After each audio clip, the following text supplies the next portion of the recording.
adalah 4.633 orang. Wow, luar biasa ya. Tapi saya percaya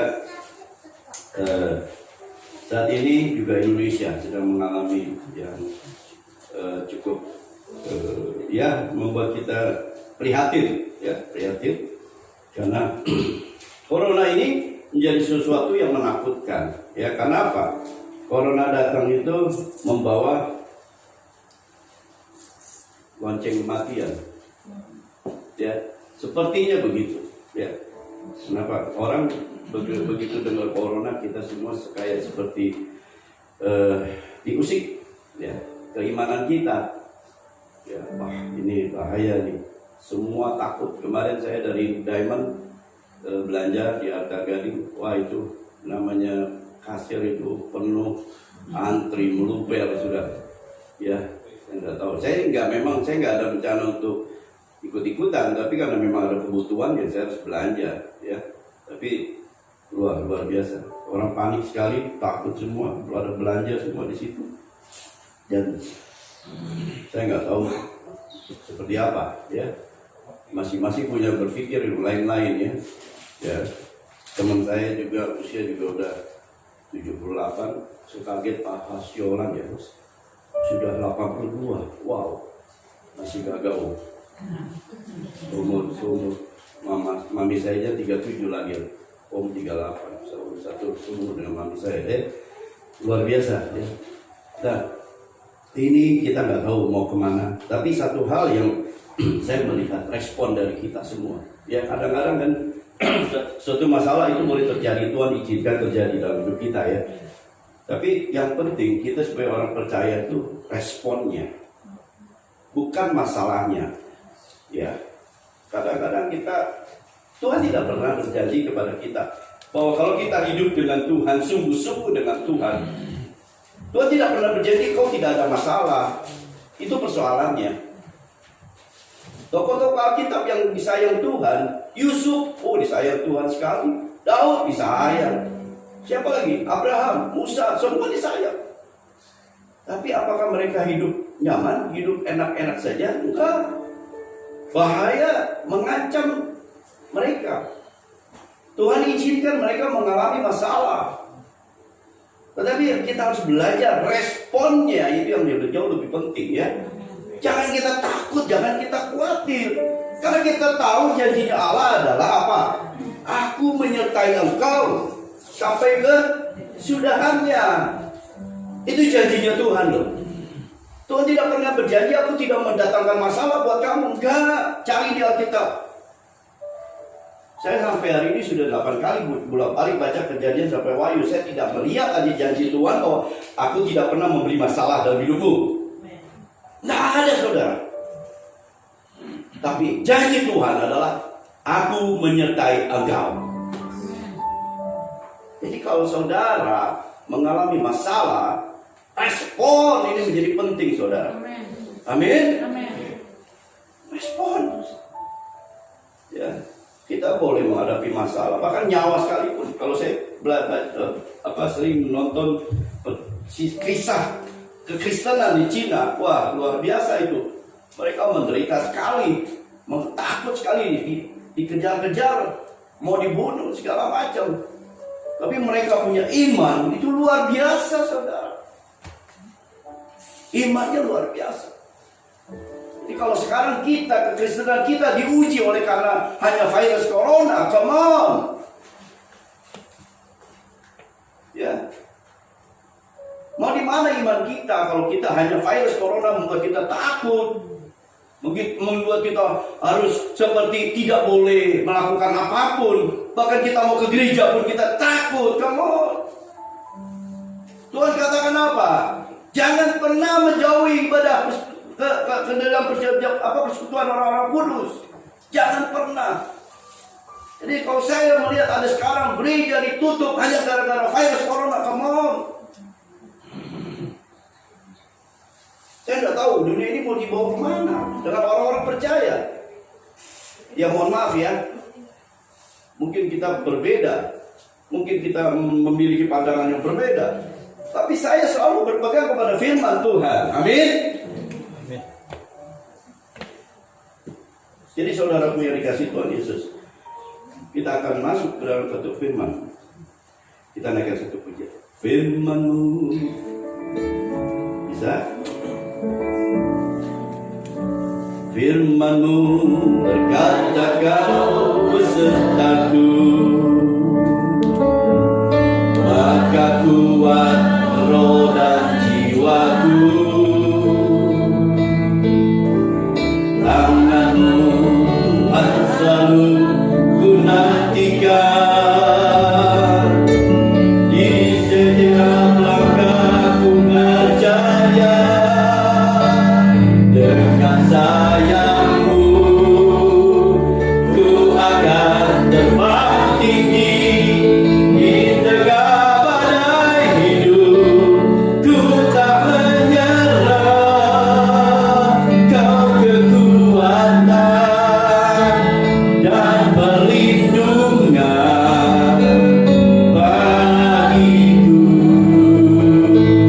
pertolonganku di tempat maha tinggi.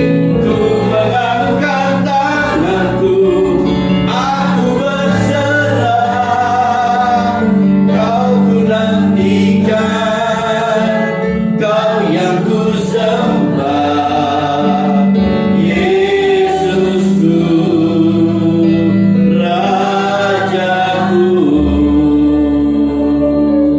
Saudara, lagu ini jelas mengingatkan kita bahwa pertolongan kita ada dari Tuhan. Firman-Nya itu berjanji bahwa aku bersertai engkau. Saudara, kita harus kuat, saudara. Roh dan jiwa kita akan kuat kalau Allah menyertai kita. Amin. Kalau kita tidak sungguh-sungguh dengan iman, kita percaya, kita percuma untuk beribadah setiap minggu datang ke sini. Hanya gara-gara virus corona kita takut, saudara. Perlindungan kita datang dari yang maha tinggi, saudara. Dengan sayap-Mu ku akan terbang tinggi di tengah badai hidup. Ku tak menyerah, Kau kekuatan dan perlindungan bagiku, pertolonganku di tempat maha tinggi. Ku mengangkat tanganku, aku berserah, Kau ku nantikan, Kau yang ku sembah, Yesusku, Rajaku. Kita masuk firman Tuhan ya. Tema kita adalah memahami arti pelayanan. Silakan kalau mau duduk, musik. Kalau mau stay boleh mendampingi saya. Wah, luar biasa. Terima kasih ya. Memahami arti pelayanan, saudara. Siapa di sini yang terlibat pelayanan di tempat ini? Haleluya. Kita melayani Tuhan. Melayani memang tidak harus selamanya di gereja, saudara. Kita melayani dimanapun kita melayani. Kita harus memiliki jiwa melayani. Kita buka firman Tuhan di Matius 20 ayat 28. Ya, kita buka next slide-nya. Kita dikatakan apa? Sama seperti anak manusia datang bukan untuk dilayani, melainkan untuk melayani dan untuk memberikan nyawanya bagi tebusan, menjadi tebusan bagi banyak orang. Lihat, saudara, ada kata sama seperti anak manusia. Apa maksudnya? Sama seperti anak manusia. Sama seperti anak manusia. Apa artinya? Artinya adalah bahwa kita harus sama seperti dia. Amin. Bahwa kita harus melayani, bukan dilayani. Yesus adalah Tuhan, Yesus adalah Raja. Siapa yang meragukan di sini Yesus adalah Tuhan? Tidak ada. Yesus adalah Tuhan, Dia adalah Raja kita, Dia adalah Allah kita. Tetapi kenapa Dia datang justru untuk melayani kita? Itu pertanyaannya. Loh, kok kita yang manusia biasa maunya dilayani? Ya, seberapa banyak dari kita? Ya, mungkin kita boleh punya harta berlimpah, uang boleh banyak, tetapi kalau kita anak Tuhan, punya jiwa, punya hati, melayani, selesai. Ya, jangan pernah, oh saya orang kaya, saya harus duduk di depan, saya harus dilayani, datang harus pakai karpet merah. Come on.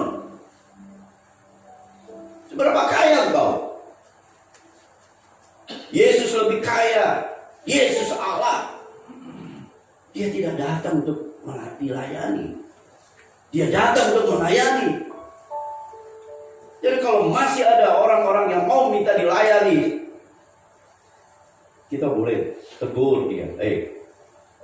Kita harus melayani. Ya, saudara, jelas. Firman Tuhan mengatakan sama seperti anak manusia. Jadi saudara dikasih Tuhan Yesus, kalau kita tidak bisa memiliki hati untuk melayani, kita harus belajar. Mulai hari ini kita belajar. Memang tidak harus di gereja, tetapi gereja tempat kita untuk belajar. Amen. Tempat kita bertumbuh. Amen. Di tempat kita tertanam. Harus masuk di dalam gereja, komunitas gereja. Jadi saudara dikasih Tuhan, simpel saja hari ini. Ya, kita harus melayani. Ya. Kita jangan minta dilayani, karena melayani adalah gaya hidup kita. Karena Tuhan kita maunya melayani. Kalau Tuhan saja mau melayani, siapalah kita? Ya, siapalah kita? Ya. Jadi saudara mau dan tidak mau, kalau kita orang percaya, ayo melayani. Rubah semua gaya hidup kita. Ya. Kita adalah keluarga Allah. Katakan kita keluarga Allah. Ya. Kalau kita keluarga Allah, kita harus menjadi bagiannya daripada Allah itu. Ya. Efesus 2:19. Next kita lihat. Efesus 2:19 dikatakan, demikianlah kamu bukan lagi orang asing dan pendatang, melainkan kawan sewarga dari orang-orang kudus dan anggota-anggota keluarga Allah. Haleluya. Kita adalah keluarganya Allah. Sekawanan orang-orang kudus kata Tuhan. Jadi kalau kita artinya kawan sewarga dari orang-orang kudus, kita harus masuk dalam komunitas, saudara. Penuhi bangku-bangku kosong, saudara. Ajak keluarga, ajak saudara. Penuhi semua. Katakan, kita adalah kawan sewarga orang-orang kudus. Kita harus, saudara, harus tertanam. Saudara, kalau saya boleh jujur, saya juga gak mau jadi gembala. Saya gak mau jadi seorang mengembalakan domba-domba ini. Tapi Tuhan yang suruh kita masuk di dalam komunitas ini. Amin. Jadi kalau saudara ada di tempat ini, karena saudara meresponi panggilan itu, saudara meresponi dengan benar. Dan kita masih melihat ada orang-orang di luar sana yang tidak meresponi. Saudara dikasih Tuhan Yesus. Jadi kita sudah benar dan berada di lingkungan yang benar. Ya. 3 kunci kebenaran. Ya, kita lihat 3 kunci kebenaran. Gereja adalah keluarga. Amin. Gereja adalah keluarga. Allah ingin Anda menjadi bagian dari gerejanya.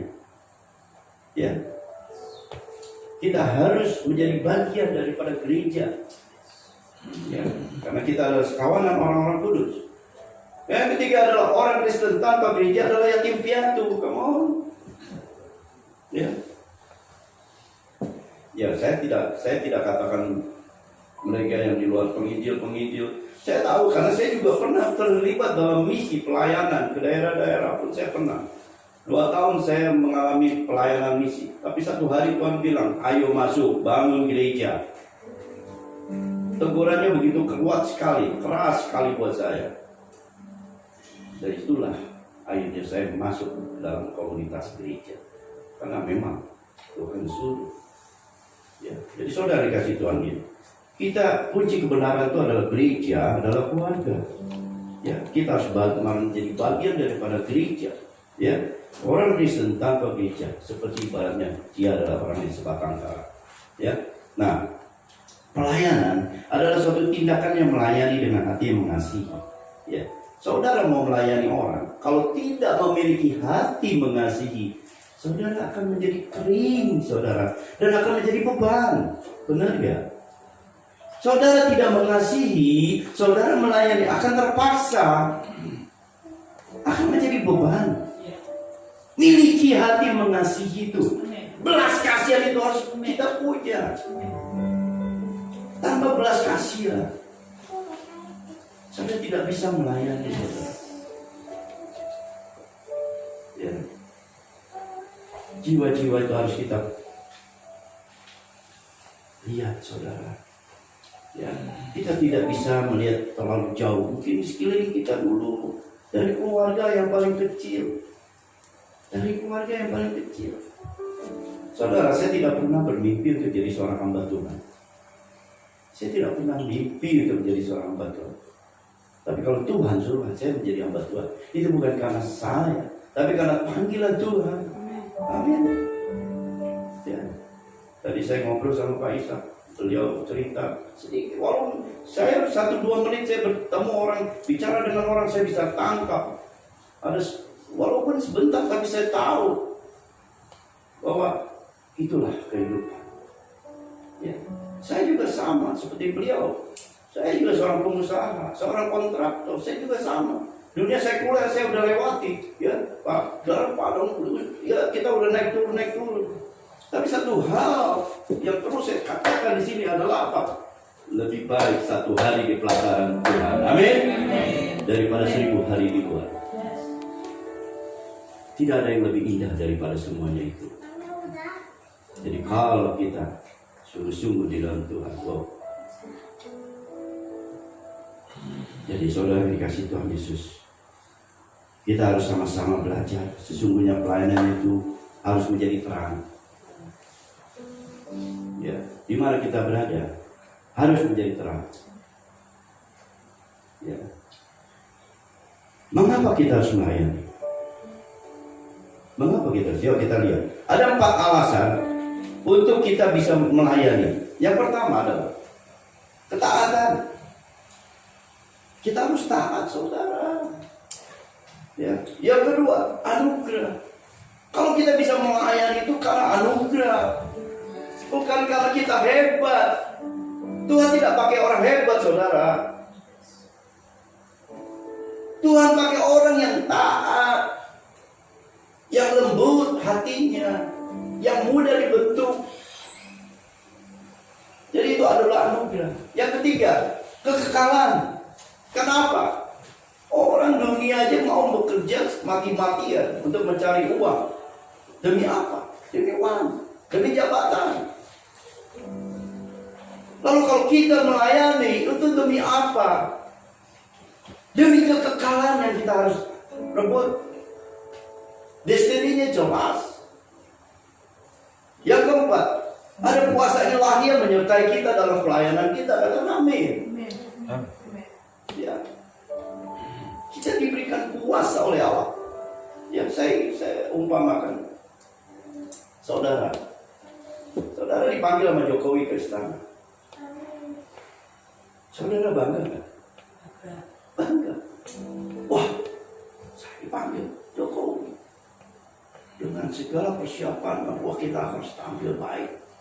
Kita datang ke istana. Lalu Pak Jokowi bilang, baik, mulai hari ini aku tugaskan engkau untuk melakukan ini. Apa yang terjadi, saudara?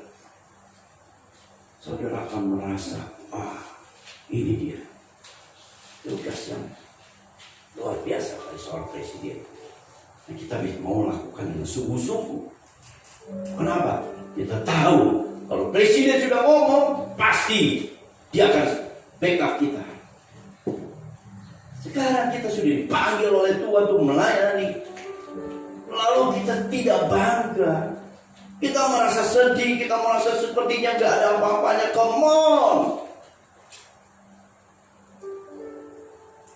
Harusnya kita lebih daripada Jokowi yang manggil. Harusnya kita lebih bangga karena Tuhan kita yang memanggil kita untuk melayani. Amin. Jadi saudara yang kasih Tuhan Yesus, kita harus taat, saudara. Kalau tanpa ketaatan, pelayanan itu akan menjadi sia-sia. Kita lihat firman Tuhan di 2 Korintus 9 ayat 13. Dan oleh sebab kamu telah tahan uji dalam pelayanan itu, mereka memuliakan Allah karena ketaatan kamu dalam pengakuan akan Injil Kristus dan karena kemurahan hatimu dalam membagikan segala sesuatu dengan mereka, dengan semua orang. Lihat saudaraku, karena kalian taat dengan pelayanan, ya, maka Tuhan ditinggikan. Amin. Saudara, kalau kita tidak taat, ya, saudara,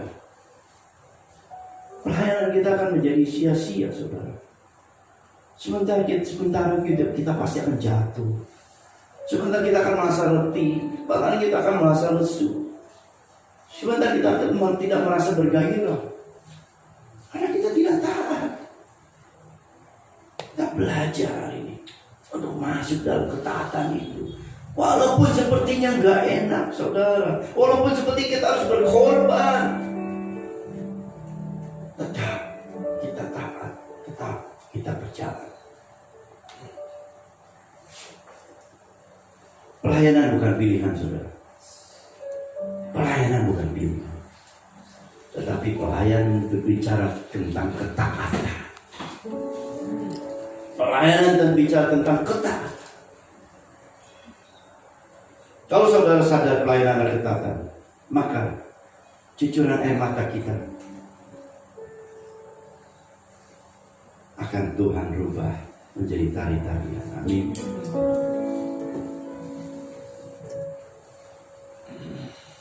Saya masuk dalam pelayanan ini gak gampang, saudara.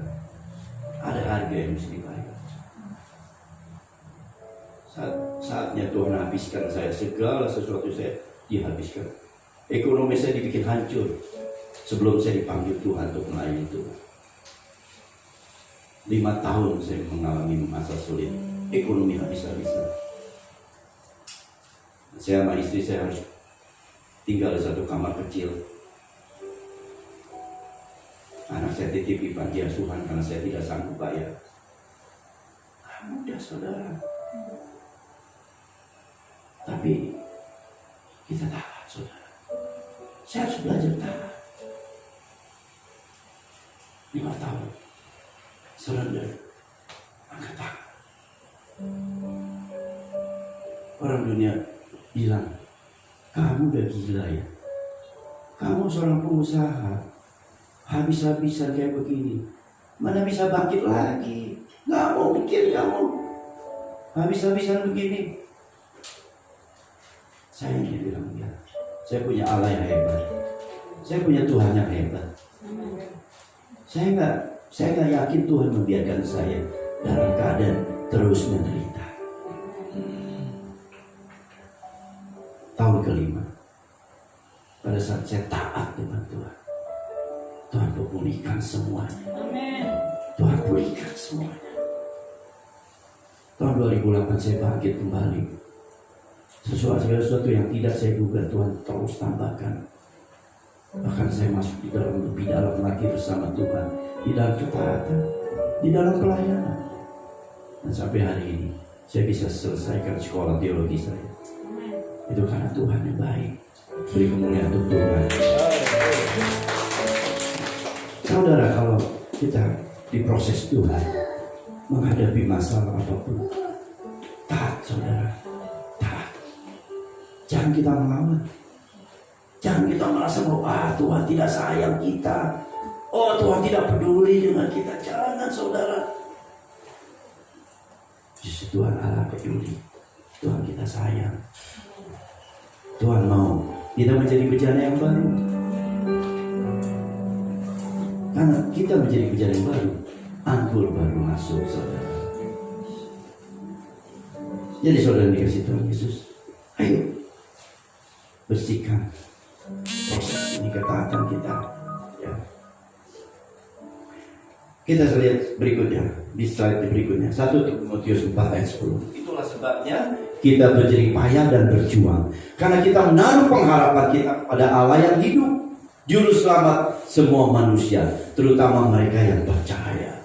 Haleluya. Kita menaruh pengharapan kita kepada Allah yang hidup, bukan Allah yang mati, saudara. Dia melihat kita, matanya tertuju kepada kita, saudara. Dia Allah yang peduli. Kalau kita pun mengalami masalah, ayo kita berjuang, berjerih payah, kita berjuang untuk bangkit. Pertolongan Tuhan datang dari tempat yang maha tinggi kok. Jangan pernah mengharapkan kepada manusia. Sumber pertolongan kita kepada Dia. Oleh sebab itu, biarlah hidup kita harus melayani. Kita lihat berikutnya. 1 Yohanes 14 ayat 1 sampai 4. Janganlah gelisah hatimu, percayalah kepada Allah, percayalah juga kepadaku, kata Yesus. Ya. Di rumah Bapakku banyak tempat tinggal. Jika tidak demikian, tentu aku mengatakannya kepadamu. Sebab aku pergi ke situ untuk menyediakan tempat bagimu. Saudara, jelas. Destiny kita sudah jelas. Ya. Siapa yang mau masuk ke surga? Semuanya. Saudara dan saya, tujuannya jelas, tujuannya sama, surga mulia, kekekalan. Semua akan berakhir, dunia ini akan berakhir dengan segala isinya. Tetapi firman Tuhan tetap. Dan kalau kita orang-orang yang percaya, kita akan dibawa masuk. Karena Tuhan menyediakan tempat bagi saudara dan saya. Dan apabila aku telah pergi ke situ dan telah menyediakan tempat bagimu, aku akan datang kembali dan membawa kamu ke tempatku, supaya di tempat di mana aku berada, kamu pun berada. Dan kemana aku pergi, kamu tahu jalan ke situ. Tuhan tuh mau saudara dan saya ada selalu dekat dengan Dia. Dia mau kita ada di mana, Tuhan ada di mana. Sama. Dia selalu rindu dengan kita, saudara. Makanya kita bangun hubungan intim dengan Dia. Karena Dia rindu dengan kita, saudara. Kalau kita bangun keintiman, apa yang tidak Tuhan berikan? Tuhan pasti berikan, saudara. Apa yang menjadi kerinduan kita? Dia tahu, saudara. Jadi saudara dikasih Tuhan Yesus, Tuhan kita, Tuhan yang hebat. Saya sering kali katakan, kalau saudara belum mengalami Tuhan dalam hidupmu, ya, kamu kejar itu. Kamu harus mengalami Tuhan dalam hidupmu. Jadi kalau seorang hamba Tuhan, dia bisa berbicara, dia bisa menyaksikan firman Tuhan itu. Firman itu harus hidup di dalam hidupnya. Ya, kita lihat akhir-akhir ini hamba-hamba Tuhan, omongannya dengan kelakuannya berbeda, menyimpang. Ya. Saya sedih kalau saudara, kok sampai bisa seperti itu. Kita harusnya mengalami Tuhan. Kalau kita mau menyampaikan firman Tuhan, harus kita alami. Makanya saya nggak pernah suka share firman, share ayat. Kalau itu belum saya alami, saya nggak mau bagikan saudara. Saya mau bagikan ayat itu kalau saya sudah mengalami, saya bagikan untuk saudara dan semua. Amin. Jadi saya punya grup banyak. Saya sering kali terima, satu hari berapa puluh saya terima ayat. Wah, luar biasa saya bilang ini. Tapi begitu kita tahu siapa yang mengirim, kita tahu, bagaimana ini kamu hidup aja masih begitu. Jadi sebaiknya kalau kita membagikan, kita harus mengalami Tuhan. Kita harus mengalami dulu. Pada saat kita mengalami Tuhan, ayo kita saksikan kepada yang lain. Kita beritakan kepada yang lain. Iya, aku sudah mengalami. Amin. Saudara yang dikasih Tuhan Yesus, kita harus sungguh-sungguh dengan Tuhan. Tidak bisa bermain-main. Karena Tuhan melihat. Ya. Tuhan melihat apa yang kita lakukan. Kita lihat berikutnya. Roma 12 ayat 1-2. Karena itu saudara-saudara, demi kemurahan Allah, aku menasihatkan kamu supaya kamu mempersembahkan tubuhmu sebagai persembahan yang hidup, yang kudus, dan yang berkenan kepada Allah. Itu adalah ibadahmu yang sejati. Jangan pernah bermain-main, saudara. Kalau kita ngomong begini-gini, hebat, tapi apa yang terjadi? Kita tidak bisa memberikan yang terbaik untuk Tuhan. Kita adalah penipu-penipu Tuhan. Saya sampaikan, janganlah jadi pembohong, janganlah jadi penipu, janganlah jadi orang munafik. Untuk mempersembahkan tubuh kita yang kita tidak mampu. Persembahkan tubuhmu, karena itu adalah ibadah yang sejati, saudara. Dunia dengan segala isinya membawa pada kita kehancuran, kematian. Tapi firman Tuhan membawa kita kepada kehidupan. Jadi saudara, jangan kompromi. Jangan pakai istilah, saya Tuhan, saya kan masih daging, saya kan masih boleh dong. Tidak ada lagi satu hal celah pun iblis bisa masuk dalam hidup kita. Jangan pernah beri ruang. Jangan pernah kompromi. Persembahkan tubuhmu, ya, menjadi persembahan yang sejati, saudara. Jadi janganlah kamu menjadi serupa dengan dunia ini, tapi berubahlah oleh pembaruan budimu, sehingga kamu dapat membedakan mana kehendak Allah, apa yang baik, yang berkenan pada Allah, dan yang sempurna. Saudara, sudah jelas pemisahannya. Ya, jelas kehendak Allah dan kehendak dunia. Ya. Berubahlah, saudara. Kita mungkin tidak bisa menjadi seorang yang langsung sempurna, betul. Tapi karena kita diproses Tuhan, kita berubah. Saudara, saya berkeluarga sudah hampir 22 tahun. 15 tahun saya berantem dengan istri saya setiap hari.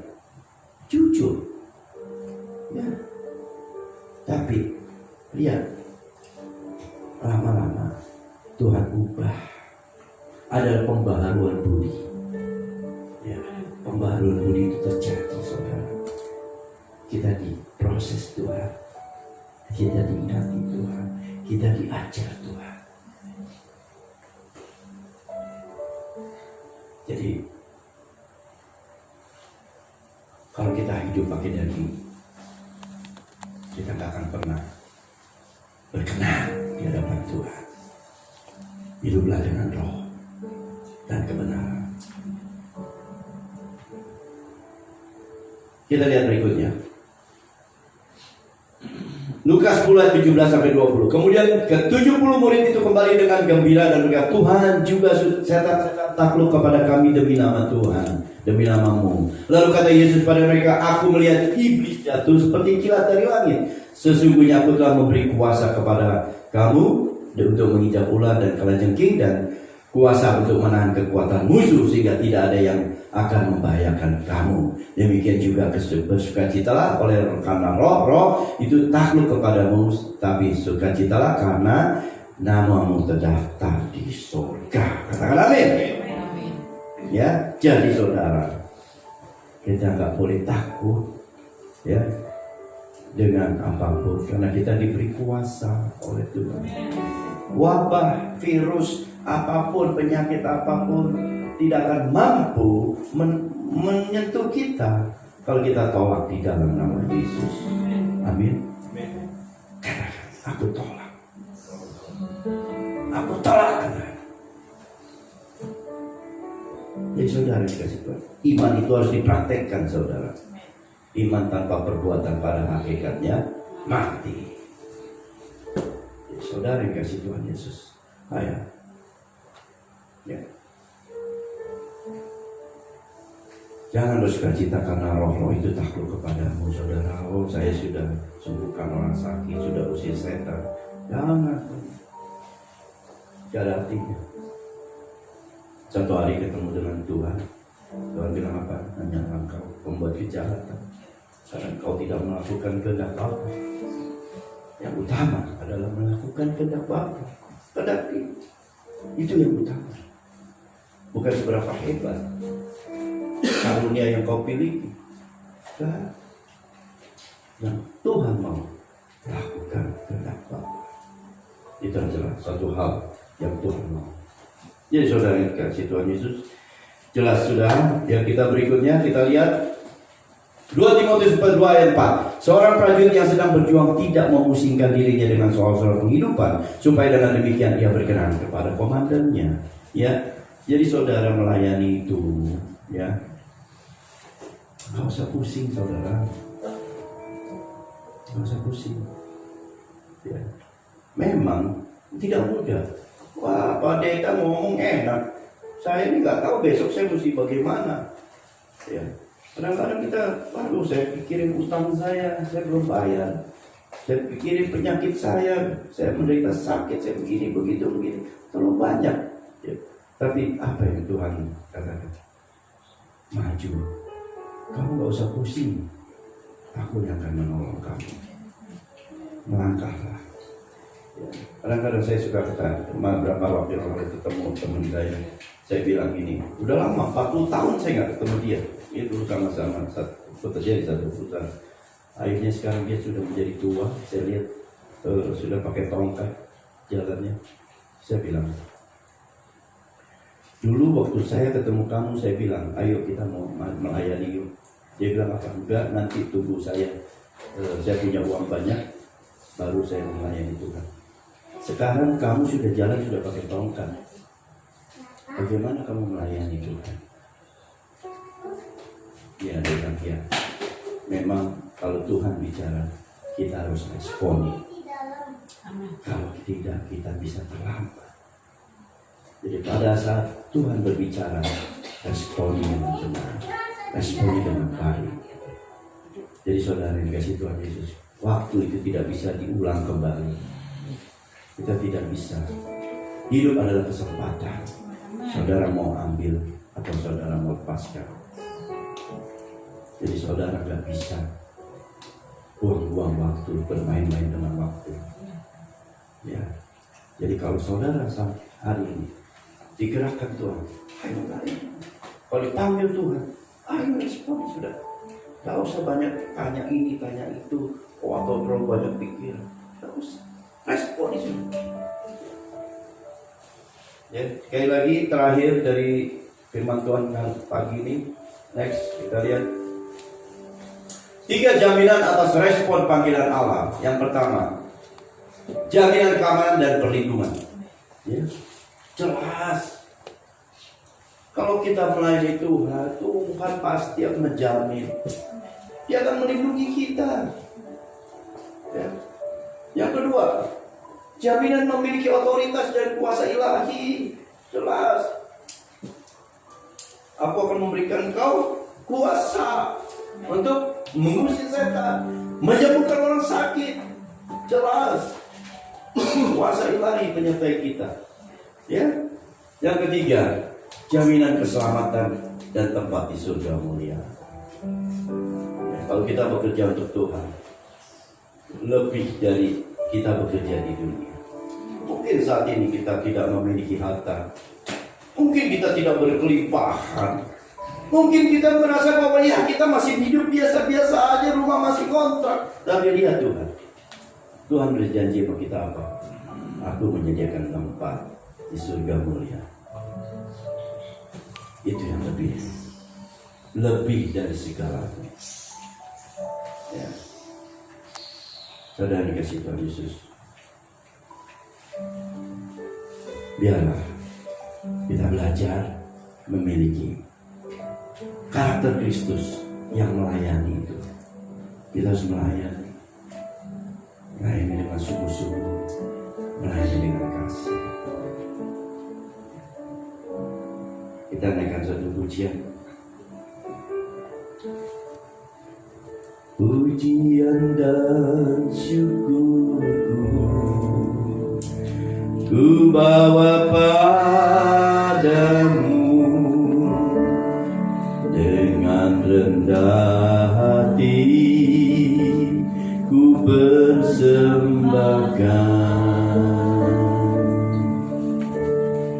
sadar bila ku ada hanya karena anugerah